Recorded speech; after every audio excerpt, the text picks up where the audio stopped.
महेश्वर सूत्र कितने हैं? 14 है महेश्वर सूत्र है। और प्रत्याहार सूत्र कितने हैं? 42। किस वर्ण का 2 बार उच्चारण किया गया है और अण का। लेकिन अण का तब बताना है जब ये कहे कि प्रत्याहार बनाने के लिए किस वर्ण का 2 बार उच्चारण हुआ है, तो वो है अण का।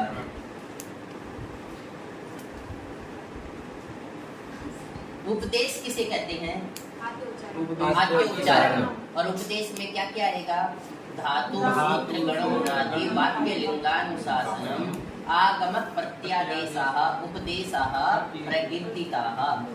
अंत में हलों की एक संज्ञा करने वाला सूत्र। प्रसक्त का क्या अर्थ है? विद्यमान।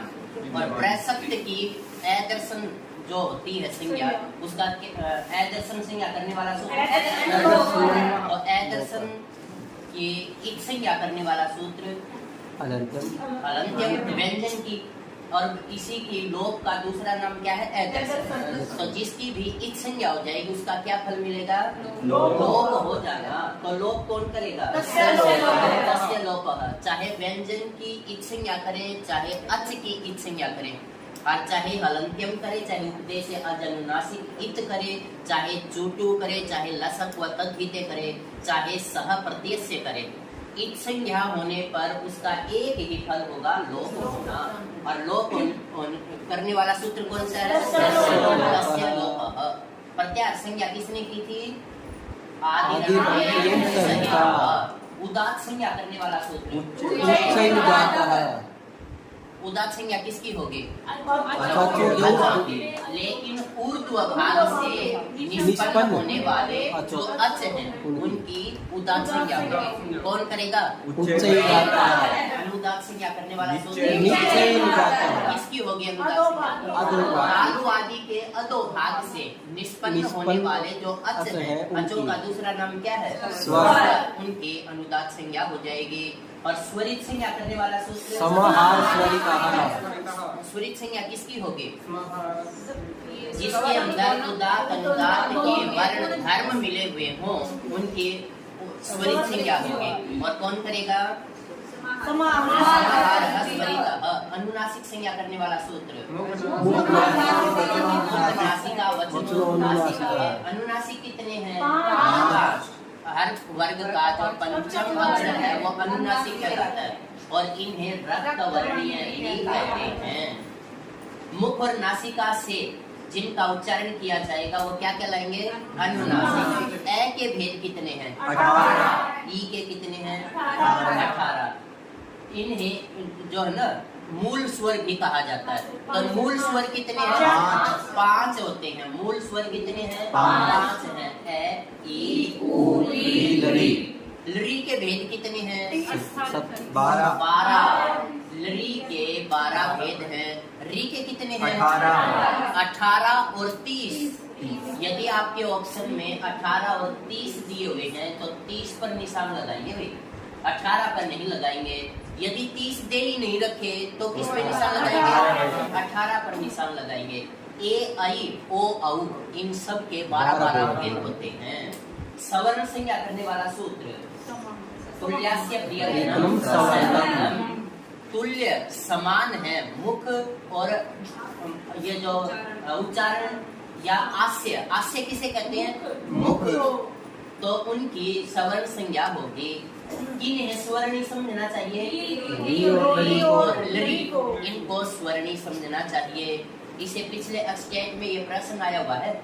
री और लरी को स्वर्णी समझना चाहिए, लेकिन ये स्वर्णी है नहीं, समझना चाहिए बस।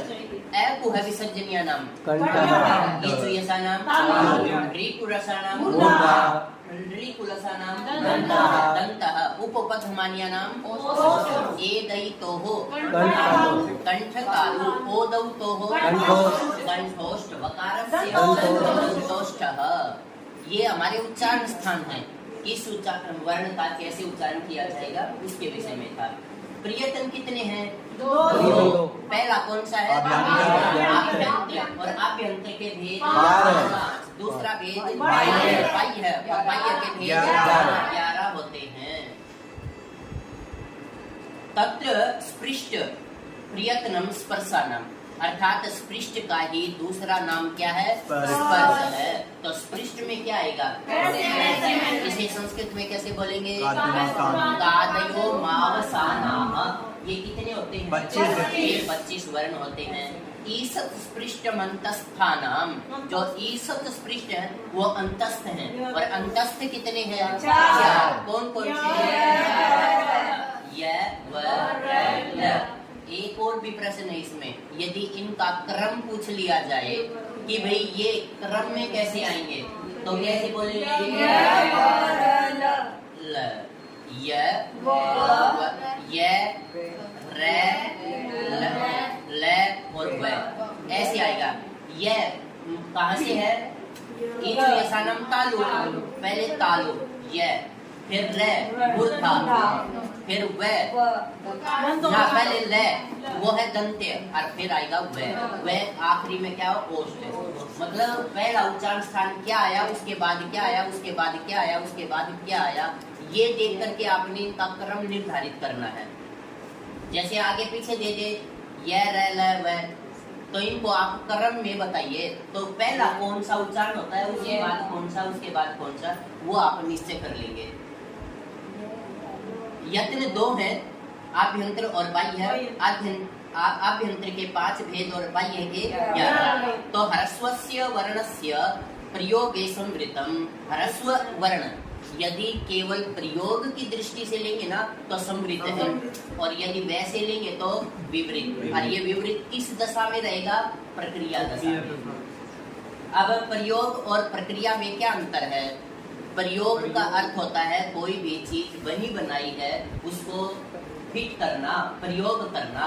जैसे राम है पाठम पठति, आपने वाक्य बना दिया, इनका आपने प्रयोग किया है, प्रक्रिया नहीं की है। लेकिन यदि वो कह दे कि प्रक्रिया क्या चीज है, तब आप बताएंगे कि भी किसी भी शब्द को सूत्र सहित बनाकर सिद्ध करना, ये प्रक्रिया दशा कहलाती है। तो प्रयोग क्या है? जैसे हलवाई के पास गए, जलेबी खाली लेते, ये है प्रयोग। और प्रक्रिया क्या है? बनाने की क्या प्रक्रिया थी, कितनी आंच लगाई, कितना उसके अंदर मैदा ली, कितनी उसकी मोटी बनानी है, कितनी, हाँ वो विधि सहित है, वो आपकी प्रक्रिया कहलाएगी। ईसद विवृत उष्माणम, ईसद जो विवृत है वो उष्माण कहलाएंगे। और उष्माण क्या क्या है? श, स, श और है, ये उष्माण कहलाते हैं। स्पृष्ट जो है कैसे लेकर के मैं तक, ईसत आपके 4 हो गए, ईसत विवृत आपके जो सल प्रत्यार है, और विवृत में सारे के सारे स्वर आ जाएंगे। विवार, सवास और अघोष, इसमें वर्ग का पहला, दूसरा और तीनों के तीनों से आएंगे।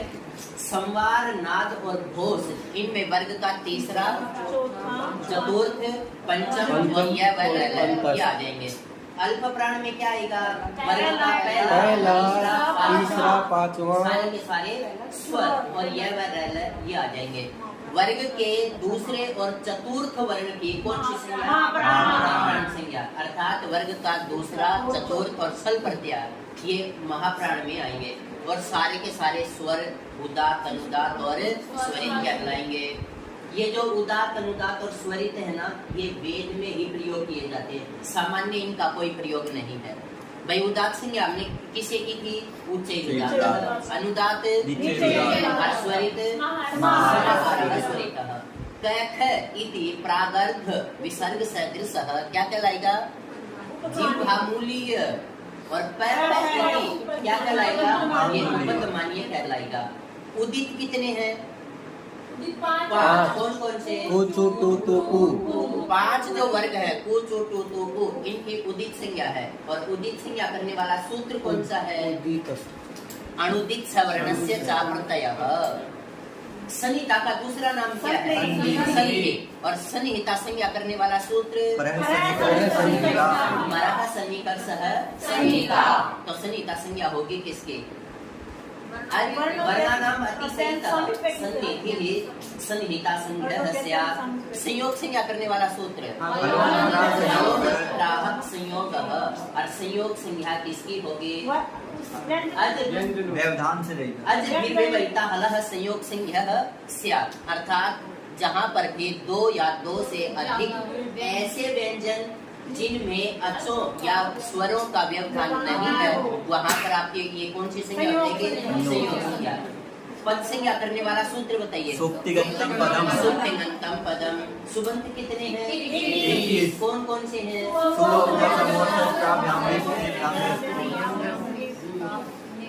सु औजस अब औसस ता ध्यान बिस गे ध्यान हस गति ध्यान जस लस ओस आम मी और सु। और तिंग में क्या आएगा भाई? 18। नो परसवी पदी और नो आत्मनेपदी। टिप तस धी सिप थस थ विप वस मस त आताम छ था साताम पम इट वही महिंग। एक बार स्टेट में आया हुआ है कि भाई पंचमी विभक्ति के प्रत्यय कौन से होते हैं? नसी भ्याम भ्यस।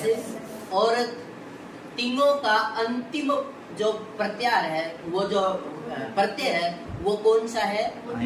महिंग। मही नहीं आएगा, महिंग है। प्रत्यार बनाने के लिए हम क्या करते हैं? पहला वर्ण लेते हैं और उसका आखिरी लेते हैं। तो तीन कैसे बना? टिप का ती ले लिया, महिंग का ले लिया, तो कौन क्या बन गया? तिंग। अब इसके बीच में जितने भी आ जाएंगे वो सारे तिंग प्रत्यार है। सुप कैसे बनाया हमने?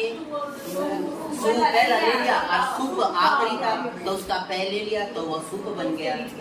और सुप प्लस अंत सुबंत।